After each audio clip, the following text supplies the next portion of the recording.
안녕하세요. 여러분들에게 아주 기가 막힌 사연을 소개해드리고 싶은 마음에 한달음에 이곳으로 달려온 30대 여자입니다. 제가 진짜 이 이야기를 어떻게 풀어내야 할지 정말 결혼 기간 동안 사건, 사고가 단 하루도 끊임없이 일어났기 때문에 제 머릿속도 뒤죽박죽입니다. 사연을 쉽게 풀어내고 싶은데 하고 싶은 말이 너무 많아서 어디서부터 손을 대야 할지 잘 모르겠습니다. 정말 이렇게 막막한 기분도 처음입니다. 하지만 최대한 굵직한 사건으로 여러분들의 재미가 있을 법한 이야기들로 추려서 한번 시원하게 제 이야기를 털어놓아 보려고 합니다. 끝까지 제 기가 막힌 이야기들을 들어주시고 여러분들 주위에 혹시라도 이런 비슷한 사람이 있다면 빠르게 손절치기를 바라면서 지금부터 시작하겠습니다. 저는 결혼을 한 지 얼마 지나지 않아서 시모에 대해 완벽하게 파악을 하게 되었습니다. 사실 알고 싶지 않은 부분까지도 시모가 하나하나 알려주었기에 어쩔 수 없이 습득하게 된 부분이라고나 할까요? 저희 시모는 정말 관심병에 정신이 나간 사람이었습니다. 처음 시모를 소개받는 자리에서부터 범상치 않은 느끼기는 했는데 이 정도로 관심병이 가득한 사람일 거라고는 상상도 하지 못했습니다. 첫 만남 자리에서 너무 화려하게 꾸미고 나타나신 터라 제가 와 대박이다 하는 생각을 하게 되었었는데 그게 저를 만나는 자리라서 꾸미신 게 아니더라고요. 그냥 평소에도 정신나간 사람처럼 그렇게 반짝이에 원색으로 된 원단에 디자인도 어디서 본 적도 없는 이상한 레이스가 잔뜩 달린 옷을 입고 다니셨습니다. 저는 진짜 궁금했던 게 도대체 그런 옷들은 어디서 사오는 건지 그게 정말 제일 궁금했다니까요. 저는 아무리 찾아도 그런 옷을 구할 수가 없었거든요. 오죽하면 제가 밤무대 의상인가 싶어서 그런 의상을 파는 곳까지 샅샅이 찾아봤는데 우리 시모 옷의 퀄리티는 그보다 한 수 위였습니다. 남편과 연애를 한 지 2년쯤 지나서 결혼 이야기가 슬슬 나올 때 그런 시모를 마주치게 되었으니 당연히 저는 결혼을 해도 되는 건가 싶은 생각을 하게 되었습니다. 저런 시모와 함께 길이라도 걷는다는 걸 상상하니까 얼굴을 들고 다닐 수 없을 정도로 쪽팔림이 확 몰려왔거든요. 상상을 해보세요, 여러분. 핫핑크색 원피스에 주먹만한 큐빅들이 전체적으로 박혀있고 어깨뽕은 목까지 올라와 있는데 소매와 치마 끝단에는 파란 레이스가 달린 옷을요. 세상에, 진짜 연극 무대에서도 그런 옷은 튀어서 못 입을 것 같은데 아무튼 저는 시모 때문에 너무나도 사랑하는 남편과 관계가 흔들릴 지경이었습니다. 하지만 저 아니면 죽어도 안 된다는 남편의 말에 홀라당 넘어가서 절대로 하지 말아야 할 선을 넘어버렸죠. 네, 주변의 만류에도 불구하고 결혼을 하게 되었습니다. 친구들은 시모가 결혼식 날 새빨간 웨딩드레스라도 입고 나타나면 어쩌려고 그러냐 하면서 저를 놀려대곤 했습니다. 솔직히 저도 그런 걱정이 안 됐다면 거짓말입니다. 우리 시모에게 결혼식 날에는 한복을 입어야 한다고 신신당부를 했고 신랑 측 혼주 한복은 파란 계열이라고 말씀을 몇 번이나 드렸습니다. 결혼식 당일에 우리 시모가 중전마마들이 입는 한복을 입고 나타났을 때 저는 정말 세상이 무너지는 기분이었지만 그래도 한복으로 구색이라도 맞춰주셔서 감사했습니다. 물론 친구들 사이에서는 두고두고 씹어먹을 수 있는 육포 같은 이야기로 남아버렸지만 말입니다. 결혼 후에 알고 보니 저의 시모는 블로그를 운영하시면서 돈을 벌었던 사람이었습니다. 협찬이나 광고를 받으면서 요란스럽게 블로그에 포스팅을 하고 소액의 현금을 받아 챙기는 소위 말하는 인플루언서 같은 느낌의 여자였다고나 할까요? 그래서 항상 그렇게 화려한 옷을 고집하고 본인이 제일 튀어야 한다는 생각을 가지고 살아가고 있었던 것이었습니다. 아무래도 그렇게 하는 편이 주위의 이목을 집중시키기에 좋고 포스팅을 했을 때 인기가 훨씬 많았기 때문에 본인의 관심병을 최대한으로 발산하고 다닌 거죠. 저는 젊은 사람들만 그런 일을 하는 줄 알았는데 시모가 진짜 인기가 꽤 많았는지 블로그에 방문하는 사람들도 한둘이 아니라 하루에 몇백 명, 몇백 명을 찍는 사람이었습니다. 댓글들에 시모 보고 추하다고 욕을 하는 사람들도 있었지만 대부분은 시모의 그런 파격 행보를 응원하고 용기를 얻고 간다는 사람들이었습니다. 시모의 어깨는 나날이 치솟았는데 우리 시모에게 아주 큰 시련이 들이닥치게 되었습니다. 무분별하게 돈을 받고 아무 글이나 대충 써서 올리는 바람에 시모가 엄청나게 키워왔던 블로그가 재질을 먹고 영구적으로 사용할 수 없게 되어버린 것입니다. 그 뒤로 시모는 사이트에 전화를 하고 항의를 하고 블로그를 돌려달라고 있는 힘껏 떼를 쓰면서 매달렸지만 개인의 부탁을 그리 쉽게 들어주겠습니까? 당연히 시모는 아무것도 돌려받을 수 없었고 열이 받는다면서 전혀 다른 사이트에서 다시 한번 SNS 인플루언서 활동을 하기 시작했습니다. 워낙 시모가 특이한 행색을 하고 있다 보니까 사람들이 시모를 알아보고 모여들기 시작했고 방문자 수는 금방 되찾을 수 있게 되었습니다. 사람들이 몰려들었으니까 우리 시모가 무슨 짓을 또 했을까요? 네. 상상하시다시피 또 물건을 팔기 시작했습니다. 이번에는 운영하던 SNS가 이전만큼 큰 곳이 아니다 보니까 시모가 더 마음대로 날뛰기 시작했고 불량품이 가득한 가전부터 시작해서 인증되지 않은 식품을 팔았습니다. 불량품을 팔고 환불을 안 해주는 것은 물론이고요. 인증되지 않은 식품 때문에 알레르기가 나거나 탈이 난 사람들이 한두 명이 아니었습니다. 그 사람들이 당연히 누구한테 따져 물었겠습니까? 시모한테로 연락이 쏟아졌지만 시모는 물건을 판 돈만 받아 챙기고 사후 관리를 하나도 해주지 않았습니다. 본인도 다른 업체를 통해서 물건을 팔았던 것이라고 하면서 본사를 통해서 연락을 하라며 나몰라라 하게 된 것입니다. 피해를 입었다는 사람들 한둘이 아니었고 그 사람들이 전부 시모에게 화를 내며 소송을 걸었습니다. 시모는 순식간에 피의자가 되었습니다. 소송을 당한 뒤에 과대 광고 및 불량품을 판 혐의로 벌금까지 물었는데도 불구하고 시모는 전혀 반성의 기미가 보이지 않았습니다. 물건을 판매하고 얻는 수익이 얼마나 되는지 아냐며 저와 남편에게 훈계를 하기까지 했고요. 별의별 사이트를 통해서 물건을 팔아치우기 시작했습니다.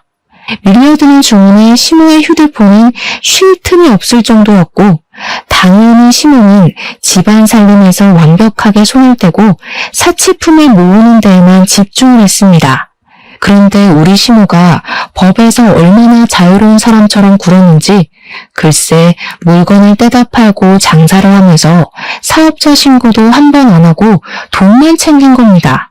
사겠다는 사람이 늘어날수록 현금 영수증을 끊어달라, 신용카드로 결제할 수 있게 해달라 하는 요구가 늘어났지만 시모는 모르쇠로 일관을 했습니다. 제가 시모에게 사업자 신고를 하는 게 좋지 않겠냐고 했더니 그러면 세금을 내야 하지 않느냐며 절대로 그런 방법으로는 돈을 벌 수 없다고 하더라고요. 한마디로 벌금으로 수백만 원을 내고도 정신 못 차리고 탈세를 하고 있었던 것이었습니다.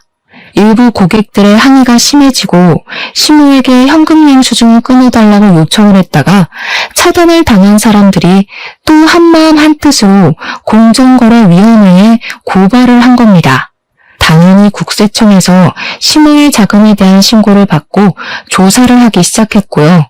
몇 번이 아니라 몇 년 동안 탈세를 한 것이 밝혀지고 말았습니다. 당연히 세금을 거둘 수 있는 빌미가 생겼으니 국세청에서도 시모에게 벌금 내놔, 세금 내놔 하지 않았겠습니까? 한두 번이 아니라 몇 년치의 세금을 때려맞다 보니까 시모에게 정말 어마어마한 벌금이 내려지게 되었습니다. 시모는 갑자기 쏟아지는 벌금에 놀라서 시부에게 저와 남편에게 도움을 요청했지만 저희가 사실 도와줘야 할 의무가 없지 않겠습니까? 돈도 없었고요. 시모는 어떻게 가족끼리 이렇게 등을 질 수 있냐고 노발대발 하셨는데 그동안 벌었던 돈으로 저희에게 밥 한 번 사주신 적이 없는 분이 너무한 것 아닐까요? 오죽하면 나름 효자인 우리 남편까지도 시모한테 그거는 못 도와준다면서 벽을 딱 치고 연락도 받지 않더라고요. 시모는 억울해하면서 시부에게 도움을 요청했는데 그동안 시모가 하고 다니던 행색도 블로그를 운영하는 것도 마음에 들지 않았던 시부가 쌓아온 것들을 터뜨리셨습니다. 내가 쪽팔린다고 그런 식으로 행동하고 다니지 말라고 몇 번을 말했어. 내가 진짜 당신이 하는 짓에 진절머리가 난다. 아주 꼴도 보기 싫다고. 아니, 당신은 어떻게 마누라한테 그런 소리를 할 수가 있어? 내가 뭐 알았으면 잘했겠지. 모르니까 실수할 수 있는 거 아니야. 도와주라고. 내가 평생 돈 벌어다가 생활비 주고 부족하지 않게 해줬는데 굳이 그런 짓을 해가면서 돈을 벌어야 하는 이유가 뭐야? 사치 때문 아니야. 시부와 시모의 싸움은 줄어들 기미가 보이지 않았고 결국에는 시부가 시모에게 이혼을 선언하셨습니다. 시모는 처음에 시부가 진짜 이혼 도장을 찍을 거라 생각을 하지 못했는지 당당하게 이런 허위함을 감싸주지 못하는 남자랑은 더 이상 살 이유가 없다며 이혼을 하겠다고 하셨습니다. 하지만 시부는 순도 100%의 진심이었고 오기로 버티던 시모는 결국 시부와 이혼을 하게 되었습니다. 이혼을 말리던 저희도 시부의 단호한 말에 어쩔 수 없이 수긍을 했습니다. 시부와 시모가 이혼을 하던 날 시부의 표정이 얼마나 홀가분하던지 진짜 자유를 찾은 사람처럼 보였달까요? 이 모든 일이 제가 결혼한 지 3개월 만에 일어난 일이었습니다. 진짜 제가 그 3개월 동안 하루도 빠짐없이 터지는 사건 사고에 탈모가 찾아올 지경이었습니다. 물론 남편에게 그동안 시부가 얼마나 마음고생을 했는지 화려한 간신병 시모를 데리고 다니면서 얼굴을 들고 다니지 못한 날이 얼마나 많았는지 다 전해 들었었습니다. 솔직히 속으로는 언젠가 시부와 시모가 이혼을 하지 않을까 하고 생각을 하기도 했었습니다만 그게 3개월 만에 일어나게 될 줄은 전혀 몰랐습니다. 저희 부모님께 어떤 식으로 시부모의 이혼을 전해야 할지도 모르겠고 정말 쪽팔려서 이걸 꼭꼭 숨겨야겠다고 생각하기도 잠시 저에게 아주 기가 막힌 일이 터졌습니다. 그건 바로 시부가 시모를 무일푼으로 자기 집에서 나가라며 쫓아낸 바람에 오갈 곳 없는 시모가 저희 집으로 찾아와서는 당당하게 방을 내놓으라고 하신 겁니다. 어느 날 갑자기 찾아온 시모는 저에게 재앙을 가져다 주었습니다. 도대체 그동안 벌었던 그 많은 돈들이 다 어디로 사라졌는지 궁금했다니까요. 아무튼 저는 당황해서 시모에게 오셔도 왜 우리 집에 오시냐고 했더니 시모가 그러더라고요. 내가 뭐 못 올 때 왔니? 내 아들이 사는 집에서 같이 살겠다는데 뭐가 문제냐고. 시모는 자연스럽게 잔뜩 들고 온 짐을 어디다 풀어야 하냐고 물어보셨고 저는 그런 시모를 멍하니 바라보고 있는데 남편이 대뜸 옆에서 짐을 가져가더라고요. 작은 방에서 지내는 게 좋겠다면서 그 무거운 짐을 턱턱 들어서 작은 방으로 옮기고는 시모 덮고 잘 이불을 가져오라는데 제가 무슨 소리를 들은 건가 싶었습니다. 시모는 5개월 만에 벌어진 일이라 저는 일단 아무런 대처도 할 수 없었습니다. 같이 부대끼고 산 지 몇 년이 되었다면 제 의견을 피력하기 훨씬 쉬웠을 겁니다. 하지만 결혼한 지 얼마 지나지 않아 터진 소송에 탈세 혐의, 시부와의 이혼, 그리고 짐 싸들고 집으로 찾아온 것까지 제가 감당하기에 너무 벅찼습니다. 저는 당연히 시모가 며칠만 있으면 집을 얻든 아니면 시부네 집으로 가든 어떻게든 처리가 될 것이라고 생각하고 딱 일주일만 참자는 생각으로 버텼습니다. 응당 사람이라면 아들 부부가 사는 집에서 눈치가 보여서라도 오래 못 있지 않겠습니까? 제가 대면대면하게 대하면 시모도 불편함을 느낄 거라고 생각을 한 거죠. 물론 저의 그 모든 생각이 아주 아니란 생각이었다는 걸 뒤늦게 깨닫게 되었지만 말입니다.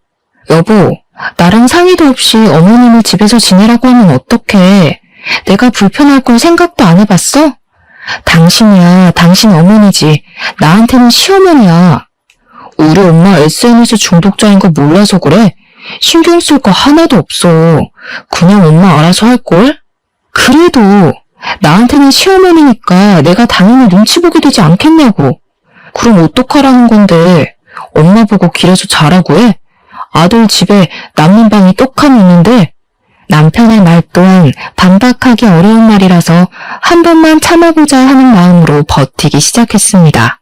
제가 계속 불편해하면 남편이 제 편을 들어줄 거라고 생각을 했는데 정말 일주일쯤 지나니까 일부러 그러려고 한 게 아닌데도 자동으로 눈살이 찌푸려지더라고요. 집이 개판도 이런 개판이 될 수 있나 싶을 정도로 어지러워지기 시작했습니다. 저는 정말 최소한의 물건만 두고 살자는 주의거든요. 이것저것 많이 들여놔봐야 잘 쓰지도 않을 거고 관리하는데 어려움이 있으니까 필요한 생필품 몇 개를 제외하고는 딱히 물건을 사두지 않았습니다. 그럼에도 불구하고 집안이 온통 어질러지기 시작했습니다. 이유는 당연히 시모 때문이었습니다. 시모가 평생을 전업주부로 살아야 했는데 살림 하나를 못하겠습니까? 시부와 사는 동안에 시모가 집안일을 책임졌기 때문에 오히려 저보다 베테랑입니다. 그런데 저희 집이라는 이유를 뻔뻔하게 대면서 손 하나를 까딱하지 않고 지내시더라고요. 정리는 며느리가 다 해야지. 내 집 살림도 아닌데 내가 함부로 건드렸다가 망가지기라도 하면 어떡하니? 누가 보면 제 물건에 손을 하나도 대지 않는 것처럼 보일 수도 있겠지만 우리 시모는 SNS에 새로운 사진을 올려야 한다고 하면서 집에 있는 몇 개 없는 소품들을 다 끄집어내더라고요. 제가 예쁜 그릇을 모으는 취미가 있었기에 그릇이 꽤 많은 종류로 다양하게 있었는데 시모가 그걸 귀신같이 하고는 자꾸 그릇을 꺼내서 사진을 찍는 겁니다. 그냥 자기가 새로 산 화장품이라며 거짓말을 치고 협찬 사진을 올릴 때에도 제가 모은 비싼 그릇을 꺼내놓고 사진을 찍는 게 아니겠습니까? 그릇이라는 게 싼 건 또 싸지만 비싼 건 진짜 헉소리나게 비싸지 않겠습니까? 다들 살림을 하시는 분들이시니 아실 거라고 믿습니다.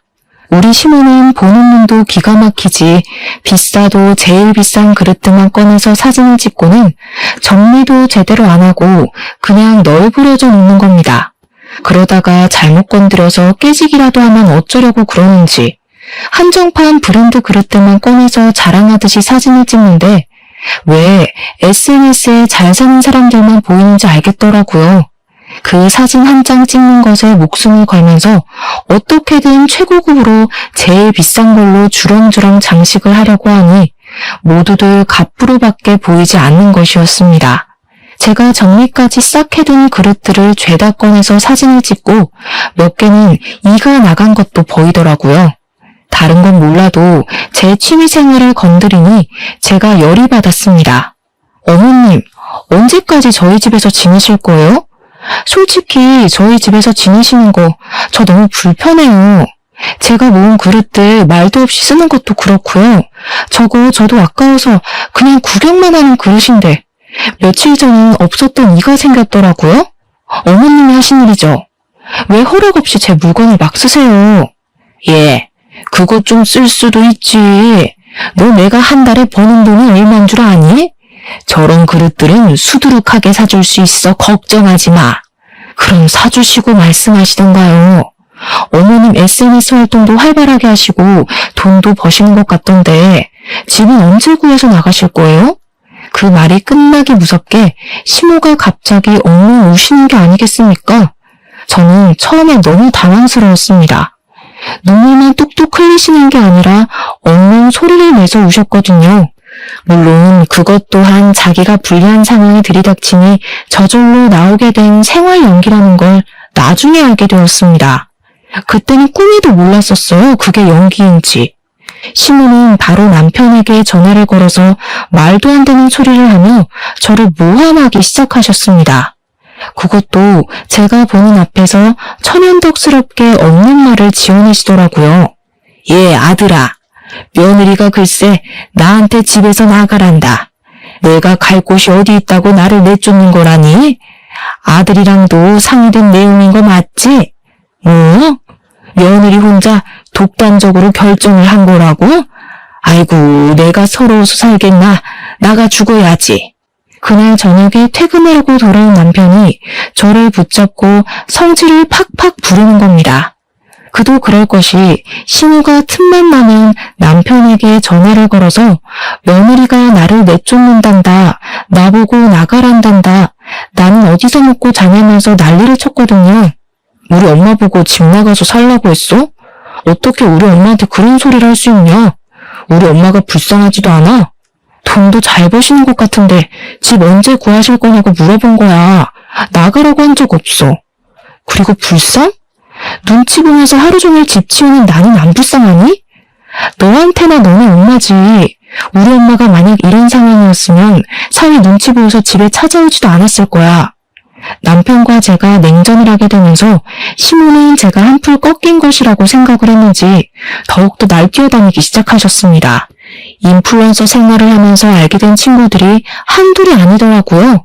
그 친구들이랑 무슨 술을 그렇게 허구한 날 마셔대는 건지 아들 집에서 산다는 자각이 없으신 것 같았습니다.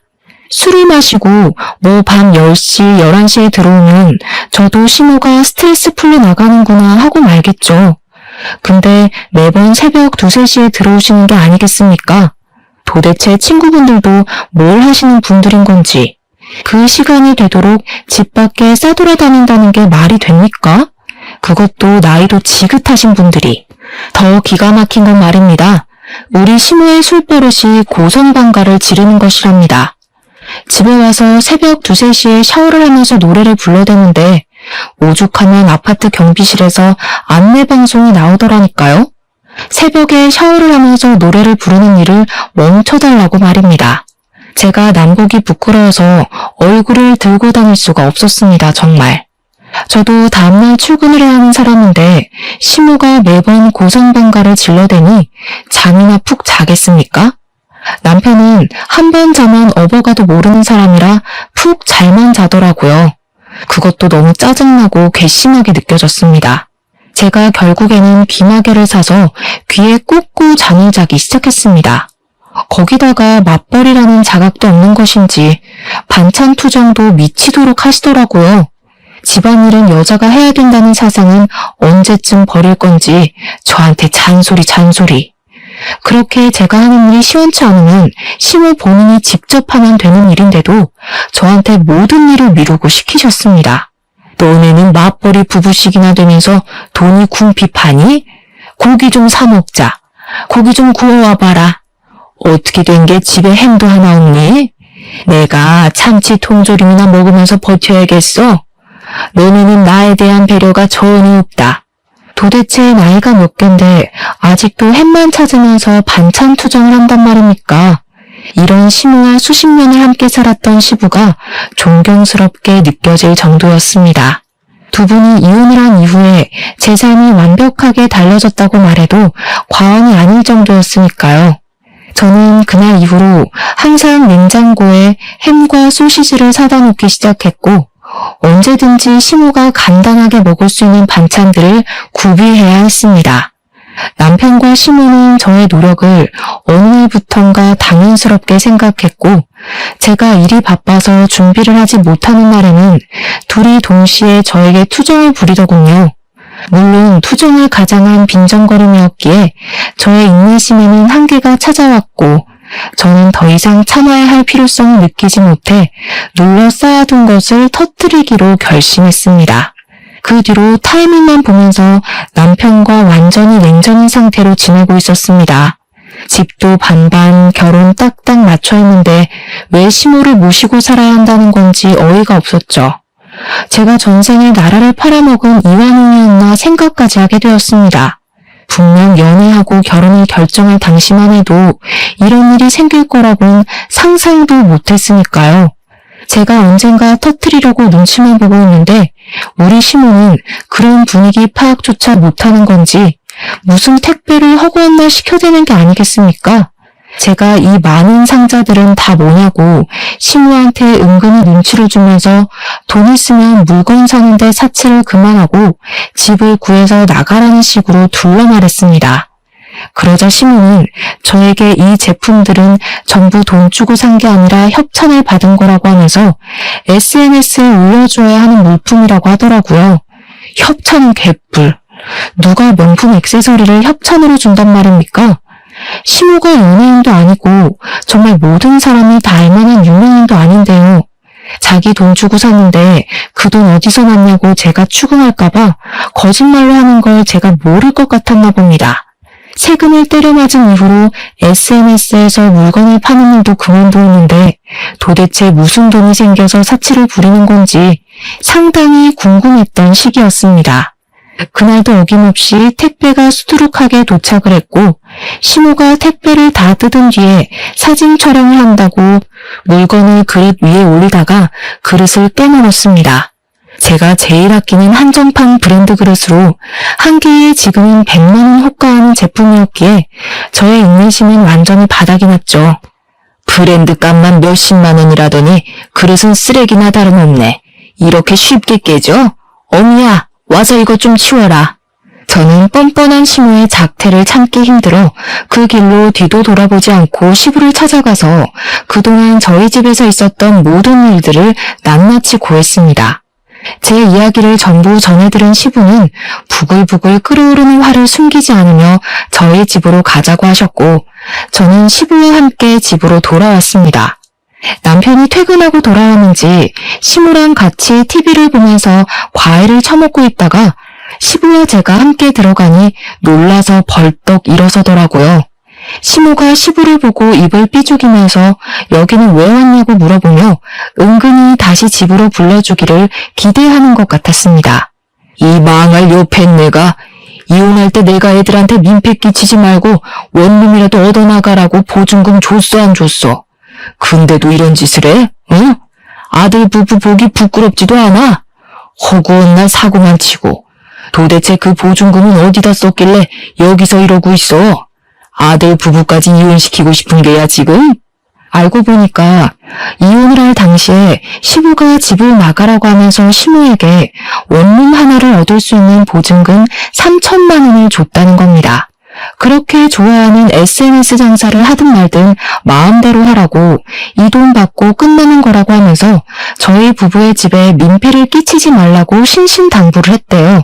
하지만 시모는 그런 모든 걸 싹 입씹고는 그 3천만 원으로 되지도 않는 사치를 해대면서 저희 집에 눌어붙고 있었던 것이었습니다. 시부가 저희 집에 와서 제가 앓던 속까지 시원하게 긁어주시는데 시모가 당황한 건지 뭔지 아무 말도 하지 않고 가만히 있더라고요. 시부가 당장 나오라고 끌고 가려고 하는데 시모가 저를 표독스럽게 째려보면서 화를 내는 게 아니겠습니까? 이거 완전히 여유가 따로 없네. 내가 며느리를 잘못 봐도 한참 잘못 봤어.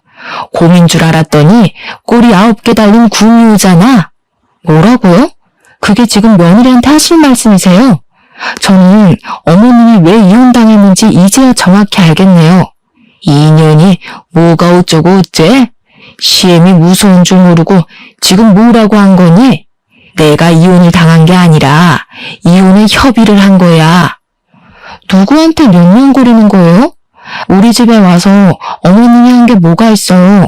청소를 한번 해줬어요? 빨래를 한번 해줬어요? 제 그릇 깨먹고 저보고 치우라고 하셨잖아요. 우리 집에 와서 어머님이 산 짐들 좀 보세요. 산더미예요, 산더미. 도대체 저 커다란 운동기구는 사진 한 번 찍고 하지도 않을 거면서 왜 산 거예요? 갖다 팔아버려요. 제가 그동안 쌓아두었던 속갯말을 전부 쏟아내자 시부는 옆에서 제 말을 거들면서 저 정신나간 옆했네 하면서 같이 화를 내주셨습니다. 시부가 든든하게 제 편을 들어주니까 저도 쉬지 않고 시모에게 따지고 들었는데 갑자기 제 남편이 제 등짝을 때리면서 시모 편을 드는 게 아니겠습니까? 너 지금 우리 엄마한테 무슨 말버릇이야? 너 지금 나 때렸어? 너랑은 더 이상 못 살겠다. 짐 싸서 나가. 제가 짐을 싸서 나가라고 하니까 시모랑 남편이 알박기를 시전하는 것이 아니겠습니까? 자기들이 왜 나가야 하냐면서 반반 결혼한 걸 옹호하며 못 나가겠다고 하더라고요. 시부는 그런 시모를 끝까지 쫓아내려고 했지만 시모가 이미 남인 사이에 뭘 참견을 하냐면서 시부에게 당장 나가라고 되려 큰 소리를 쳤습니다. 화가 머리끝까지 난 시부는 시모와 실랑이를 벌이다가 결국 화를 참지 못하시고 먼저 시댁으로 돌아가셨고요. 저는 2대1의 싸움을 시작했습니다. 남편과 저는 네가 나가라, 아니다 네가 나가야 된다 하면서 싸우다가 결국 의견을 좁히지 못했습니다. 나는 둘이고 너는 혼자니까 네가 나가. 친정에 가면 되잖아. 반반 결혼했는데 내가 왜 나가? 아버님이 어머님한테 준 돈으로 원룸 얻어서 나가. 한참을 싸우다가 서로 지고 싶지 않고 억울하고 싶지 않은 마음에 완벽하게 집을 반으로 갈라서 생활하기로 협의를 보았습니다. 안방은 제가 쓰고 안방 화장실도 제가 쓰기로 했습니다. 거울 화장실이랑 작은 방 2개는 남편과 시모가 쓰는 것으로 협의를 보았습니다. 거실 소파도 딱 반, 부엌도 딱 반으로 갈라서 쓰기 시작하고 네 물건이다 내 물건이다 하나하나 따지면서 시끄럽게 살기 시작했습니다. 저는 오히려 편하더라고요. 밥도 제가 먹을 것만 딱딱 준비하면 되고 제 물건을 아무도 건드리지 않으니 오히려 정리할 게 별로 없어서 좋았습니다. 그렇게 말도 안 되는 냉전 상태로 버티기를 3주쯤 지났을 때였습니다. 잠깐 편의점에 갔다가 집에 돌아갔는데 시모가 제 화장실에서 뭔가를 들고 나오는 게 아니겠습니까? 꼬투리 잡을 게 생겼다 싶어서 달려가 시모 손을 확 잡아챘더니 글쎄 손바닥에 제가 아껴 쓰는 엄청 비싼 헤어 트리트먼트 한 덩어리가 있지 않겠습니까? 얼마나 어이가 없던지. 그렇게 사치를 즐기면서 헤어 트리트먼트 살 돈은 없는 건지 싶어서 제가 비웃음이 피식 흘렸습니다. 제가 손바닥에 짜낸 트리트먼트를 덜어내고 짜증나서 제 맨머리에 발라버렸더니 시모가 기겁을 하면서 부들부들 떨더라고요. 제가 그렇게까지 치사하게 굴 줄 몰랐던 건지 시모가 어이없어 하는데 그 표정이 너무 웃겨서 진짜 통쾌할 지경이었다니까요. 제 물건에 함부로 건드리지 마시죠. 언제 남이 될지도 모르는 사이에 말하는 싹수하고는 그렇게 치사하게 굴다가는 대머리 된다. 그건 어머님이 더 걱정하셔야 할 것 같은데 저 머리숱 엄청 많아서 괜찮아요. 그리고 제가 치사하게 된 이유를 생각해 보시면 좋겠네요. 그 뒤로 일부러 저 보란 듯이 집에서 고기를 구워 먹지를 않나, 둘이 외식을 하고 오지를 않나, 진짜 짜증나게 굴더라고요. 참다 제가 더 이상은 이렇게 사는 게 아닌 것 같다는 생각이 들어서 남편에게 이혼을 하자고 이혼 서류를 들이밀었습니다. 제가 막상 이혼을 하자고 하니까 갑자기 남편이 그건 아닌 것 같다면서 저를 말리려고 들더라고요. 아니긴 뭐가 아니야? 이렇게 사느니 그냥 이혼하는 게 낫지. 이 정도면 네가 숙이고 들어와야 정상 아니야? 진짜 독하다 독해. 나도 할 만큼 하고 참을 만큼 참았어. 도대체 자기가 한 일이 뭐가 있다고 집에서 저 보란듯이 고기만 구워 먹던 놈이 뭘 참았다는 건지 어이가 없었습니다. 이혼을 하자고 선언한 이후에 저희는 눈도 마주치지 않게 되었는데 우리 관심병 말기 환자인 시모가 글쎄 SNS에 요즘 유행하는 거라며 강아지를 하나 데려온 게 아니겠습니까? 요즘 뭐 반려동물을 데리고 키우는 모습을 보여줘야 댓글이나 조회수가 늘어난다고요. 책임도 지지 못할 강아지를 키우겠다는 겁니다. 저 진짜 졸도해버리는 줄 알았습니다. 갑자기 개를 키우겠다고 하니까 당연히 정신 나가지 않겠습니까? 거기다가 이 개가 시모를 닮아도 쏙 빼닮은 겁니다. 조금만 해가지고 이를 드러내면서 하루 종일을 컹컹 짖어대는데 더 이상은 못 살겠다 도망가자 싶었습니다. 하지만 여러분, 제가 이대로 그냥 도망가면 되겠습니까? 최고의 복수를 하고 뒤도 돌아보지 않고 떠나기로 결심했습니다. 저는 고민 끝에 어떤 복수를 할까 생각하다가 언젠가 전해 들었던 반려동물로 부부싸움을 했다는 사연을 떠올리게 되었습니다. 그 사연으로 말할 것 같으면 남편이 거미랑 뱀 이런 걸 키워서 와이프랑 이혼을 하게 된 이야기로 기억하고 있었는데 저도 뱀이나 거미를 키워야겠다고 마음을 먹은 것입니다. 그래서 파충류들을 파는 전문숍에 가서 둘러보는데 제가 또 그런 걸 별로 안 좋아해서 그런지 미치도록 징그러워서 엄두가 안 나더라고요. 거기다가 먹이도 벌레랑 개구리 같은 걸 좋아한다고 하는데 제가 또 벌레를 엄청나게 무서워하거든요. 그래서 뱀이랑 거미를 포기를 하게 되었습니다. 한번 입양을 하면 평생을 키워야 하는데 제가 뱀과 거미를 책임질 자신이 없었습니다. 펫숍 직원분이랑 엄청나게 머리를 맞대고 고민을 한 결과 바로 앵무새를 키우기로 결정을 내렸습니다. 직원분께서 추천을 해주셨는데 앵무새가 똑똑하기도 엄청 똑똑하고 말도 잘하고 시키는 것도 반복 학습을 하다 보면 잘 해낸다고 하는 게 아니겠습니까? 머릿속에 앵무새와 함께 사는 그림이 마구마구 그려지면서 제대로 된 복수를 할 수 있을 것 같다는 생각이 들었습니다. 앵무새를 입양한 이후 방에서 혼자 앵무새에게 시모의 사진을 보여주면서 말을 연습시켰습니다. 처음에는 제대로 해내지 못하던 앵무새가 글쎄 3일이 딱 지나니까 시모 사진만 봐도 큰 소리로 욕을 하기 시작하더라고요. 그래서 보란듯이 거실 제 소파 자리 옆에다가 앵무새의 집을 설치했습니다. 시모는 제 앵무새를 보더니 별짓 다 한다면서 깔깔거리면서 비웃더라고요. 제가 발끈하려던 그 순간 갑자기 앵무새가 시모를 보면서 소리를 꽤 질렀습니다. 썩을 년, 저 썩을 년, 썩을 년, 저 썩을 년. 제가 시모의 사진을 보여주면서 연습을 시킨 보람이 드디어 빛을 발하게 된 것입니다. 앵무새가 시모를 향해서 고개를 까딱이며 썩을년 썩을년 하니까 시모의 표정이 딱딱하게 굳어서는 앵무새한테 저게 지금 뭐라고 하는 거냐며 분노를 금치 못하더라고요. 제가 썩을년이라고 할 때마다 간식을 주었더니 저에게 간식을 달라고 날갯짓을 하는데 어찌나 속이 시원하고 귀엽던지 바로 앵무새에게 간식을 전해주면서 시모에게 웃으면서 말했죠. 동물도 원래 좋은 사람, 나쁜 사람 구별한다고 하잖아요. 그 이후에 또 사이다 같은 일이 펼쳐졌습니다. 저희 시모가 약간 탈모가 있으시거든요. 그래서 제 헤어 트리트먼트도 몰래 가져다 쓴 거였고요. 하지만 유전자의 힘이 워낙 강하지 않겠습니까?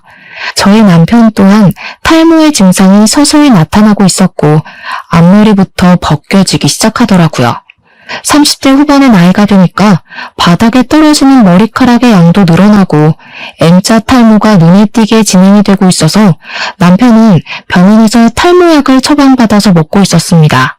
물론 저는 그 사실을 다 알고 있었으니 남편이 예민하게 생각하는 머리카락을 가지고 복수를 해야겠다 결심을 했습니다. 일부러 남편이 퇴근하는 시간에 맞춰서 앵무새를 집안에 풀어다 놓았고 이번에도 역시 간식을 주면서 남편의 머리채를 뜯는 연습을 시켰습니다. 말을 하는 것보다 행동을 가르치는 게 훨씬 오래 걸리긴 했지만 노력하는 자는 빛을 발한다고 하지 않았겠습니까? 어느 날 퇴근하고 온 남편의 머리 위에 앉은 앵무새는 그 가느다란 발가락과 부리를 가지고 남편의 머리카락을 쥐어뜯기 시작했습니다. 모근이 단단하게 붙어있는 머리카락을 죄다 쥐어뜯으니 남편이 고통스럽기도 하고 혹시라도 탈모가 두드러질까봐 걱정도 되었겠죠. 하지만 하늘은 재빨리 날아다니는 새를 자기가 무슨 수로 잡겠습니까? 번번이 잡으려고 할 때마다 쑥쑥 도망치는 앵무새 때문에 남편이 화가 머리끝까지 난 것 같았습니다. 진짜 어찌나 통쾌하고 기분이 좋던지 세상을 살면서 이렇게 기분 좋은 복수를 해본 적도 없는 것 같습니다. 남편이고 시모고 할 거 없이 앵무새에게 화만 내니까 우리 앵무새도 자기를 예뻐하는 주인을 알아보지 않겠습니까? 시모만 보면 썩을려나고 남편만 보면 머리를 쥐어뜯으니까 시모랑 남편이 드디어 앵무새를 치우라고 하더라고요. 어머, 반려동물을 어떻게 쉽게 파양하나요? 여기 반절은 제 집인데 제가 열심히 키울 거예요. 내가 저 망할 앵무새 때문에 머리가 다 아프다. 내가 개를 키워서 반항심에 키우는 거면 개를 지방에 있는 내 동생 집으로 보내마. 시모는 정말 앵무새가 싫었는지 다음날 바로 충청도에 있는 이모님을 불러서 강아지를 보내버리셨습니다. 하지만 제가 확답을 했던 것도 아니고 왜 앵무새를 다른 집으로 보내야 하나요? 저는 그런 시모와 남편을 무시하고 새를 계속 키웠습니다. 제가 앵무새와 행복하게 지내는 동안 남편의 머리는 점점 비어가기 시작했고 결국 저에게 앵무새를 치우지 않으면 이혼을 하겠다고 하더라고요. 그게 바로 제가 바라던 바 아니겠습니까? 이혼을 하기로 결정을 내린 뒤 서류를 작성하고 협의 이혼으로 진행하자고 말이 나왔습니다. 반반 준비한 만큼 정확하게 반반 갈라서 나눠 가지자고 서류에 공증도 받고 정말 철천지 원수처럼 으르렁거리고 있었습니다. 앵무새로 복수를 준비하긴 했지만 솔직한 말로 이런 식으로 끝을 내기에는 조금 찝찝하고 서운한 마음이 들더라고요. 그동안 같이 살면서 제가 시모에게 당했던 그 거지 같은 일들을 이렇게 쉽게 끝내줄 수 없다는 생각이 번뜩 스친 겁니다. 저는 바로 인터넷에 글을 올렸습니다. 어떤 글이냐고요? 바로 시모가 자주 활동하는 인터넷 카페 사이트에다가 시모의 모든 강연을 벗겨내는 글을 올린 것입니다. 우리 시모가 그 카페에서 얼마나 어이없는 강연을 쓰고 다녔냐면요. 매번 사치품들을 올려대고 사진으로 온갖 보정을 다하면서 자기가 대기업 사모님인 것처럼 행동하던 곳이었습니다. 시모의 추종자들도 꽤 많았는데 시모가 글을 한번 올리면 언니 대박이에요, 언니 멋있어요, 언니 같은 사람이 되고 싶어요 하는 댓글이 달렸습니다. 저는 당연히 우리 시모의 추악한 본 모습을 보여주겠다는 일념 하나로 엄청나게 상세한 저격글을 올렸습니다. 우리 시모 아이디 땡땡동 사모님을 고발합니다 라는 제목으로 글을 올렸더니 게시한 지 30분도 되지 않아서 몇백 명이 있더라고요. 우리 시모를 고발합니다. 이혼당하고 시부가 원룸이라도 얻어서 나가라고 준 돈을 꿀꺽 사치품 사는 데 사용했습니다. 아들 부부 집에 쳐들어와 자기 마음대로 방을 차지하고는 이래라 저래라 감나라 배나라 하네요. 며느리가 모던 접시를 깨놓는 건 일상이고 집 청소며 빨래며 요리며 하나도 자기 손으로 하는 게 없습니다. 운동기구도 사놓고 매일 하는 것처럼 거짓말을 하는데 사진만 찍고 방치를 해둡니다. 며느리 물건이 자기 물건인 것 마냥 마구마구 사용하고 먹는 걸로도 치사하게 구네요. 반응은 물론이고 조회수에 댓글까지 수두룩하게 달리는데 진짜 꿀잼이더라고요. 그 카페에 있는 사람들도 누군가의 며느리이지 않겠습니까? 다들 땡땡동 사모님은 대기업 사모님 아니었냐고 깊은 배신감이 든다고 난리가 났습니다. 그런 사람인 줄 몰랐습니다. 부터 무슨 효소 팔고 있던데 사지 말아요. 탈세 혐의 있는 사람입니다. 그 사람 사업자도 없어요. 등등 제대로 터졌습니다. 시모는 그 글로 인해서 인터넷 카페에서 추방을 당하게 되었고 저에게 명예훼손으로 신고를 하겠다고 노발대발했습니다. 마음대로 하세요 어머님. 어머님 탈세 맞잖아요? 제가 공익을 위해 제보를 한 건데 뭘. 벌금 나와봐야 얼마 안 나와요. 마음대로 하세요. 거기다가 그 글이 쑥쑥 퍼져 남편의 회사에서도 꽤 이슈가 되었나 보더라고요. 저는 은근슬쩍 남편 회사 인트라넷 게시판에도 그 글을 올렸습니다. 약간의 내용을 수정해서 그 글의 주인공이 우리 남편의 어머니라는 것을 알아볼 수 있게 말입니다. 슬쩍 남편이 제 편을 들지 않았던 것까지 추가를 하니 우리 남편 이미지도 완전히 나락으로 떨어졌습니다. 속 시원한 복수를 하고 나서 저에게 달려드는 그 둘을 완벽하게 제지하고 저는 이혼을 했으며 정확하게 반반 나눠 재산을 챙겼습니다. 시모랑 남편은 그 반을 가지고 어디서 뭐라고 사는지 모르겠지만 이제 분풀이할 대상도 없고 부려먹을 대상도 없으니 둘이 치고받고 싸우겠죠? 똑같은 모자 관계에는 틀림없으니 오래오래 행복하진 못할 것 같습니다.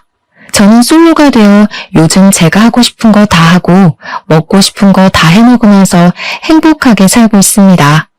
자유라는 게 이렇게도 기분 좋은 것이더라고요. 이혼한 거 하나도 후회되지 않습니다. 앞으로도 제 인생 잘 밝히며 살도록 하겠습니다. 감사합니다.